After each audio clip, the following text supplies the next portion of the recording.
Papu sa BJMP NAR, nagpaandam sa publiko nga maghalong sanay BJMP personnel nga nagapanukot sang kwarta sa mga tuyo mag-apply bilang jail officer.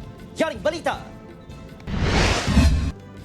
Nakabaton sang pila ka reports ang talatapan sang BJMP NAR angot sa ginaligar pagpangganyat ni Val Hubert Liera, isa ka ng jail officer nga ipatigayon ng applicants sa pagka-jail officer kabaylo sang ibayad niya kwarta. Sunod sa Regional Director ng BJMP NAR, nadiskubrihan sa investigasyon nga sa masami nagapadala lang sa mensahe si Liera kag wala nagapakikita sa mga aplikante.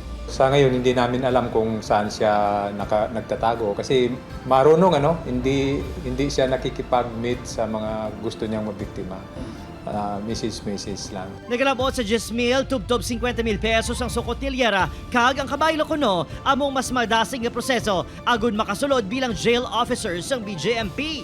Patag sa BJMP NAR, wala sang bayad sa proseso. Magluwas diri na dismiss na sa serbisyo si Liera kag hindi na konektado sa ahensya. Kasi may picture siya mismo sa mga inaalok niya, patunay na BJMP personnel siya gamit yung ID niya dati.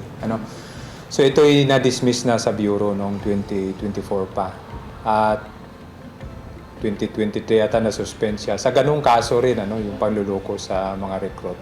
Antes sa dismiss sa serbisyo, assigned sa BJMP Region 10 si Liera, may mga nabiktima man kuno ini sa pila ka lugar sa Mindanao kag Central Visayas. Nagpagwa sa advisory ang BJMP NAR tuhoy sa modo sang anay personnel. Ilabi na nga nagasugod ng neuropsychological test nga una nga phase sa pag-apply sa pagka-jail officer 1. Isa sa mga aplikanteng 23 anyos sa si Kent John.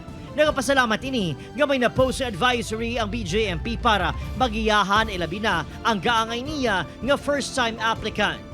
Sir, so we need to conduct lang sir sang verification, sir, no, kaag inang hope inang gladly inang ang office ng BJMP inang good man sir kay ga-post man sila online bala sir sa mga people kung sino ang alok sa mga scams nga amo na sir. Bukas ang talatapat sang BJMP NAR sa mga luyag magreklamo ukon mag-report sa mga modos.